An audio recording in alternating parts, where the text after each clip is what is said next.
আমরা ৩টা বাইক নিয়ে সকাল সকাল খাগড়াছড়ি থেকে খুব সুন্দর একটা রোদের মধ্যে আমরা রওনা দিছিলাম।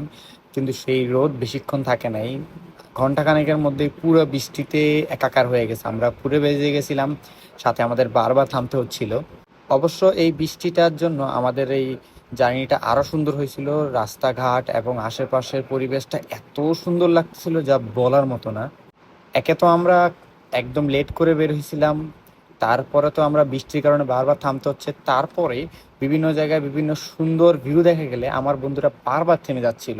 এমন একটা মনে হচ্ছিল যে আমরা আজকে রাঙামাটি পর্যন্ত পৌঁছাইতেই পারবো না। বারবার গ্যাপ দেওয়ার কারণে আমাদের অনেক বেশি লেট হয়ে যাচ্ছিল। এইখানে দেখেন, আমার বন্ধুরা আবার দাঁড়ায় গেছে। মানে ওদের দাঁড়ানোর জন্য আমি এত বকা দিছি, যার জন্য ওরা ওইখানে বেশিক্ষণ থাকে না এবং আমরা তাড়াতাড়ি আবার রওনা দিই রাঙামাটির উদ্দেশ্যে।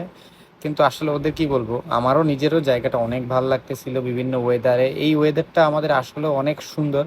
বৃষ্টির দিনে যারা যারা পাহাড়ে আসছেন তারা বুঝবেন যে আসলে পাহাড়ের সৌন্দর্যটা বৃষ্টির দিনে কতটা সুন্দর হয়ে যায়।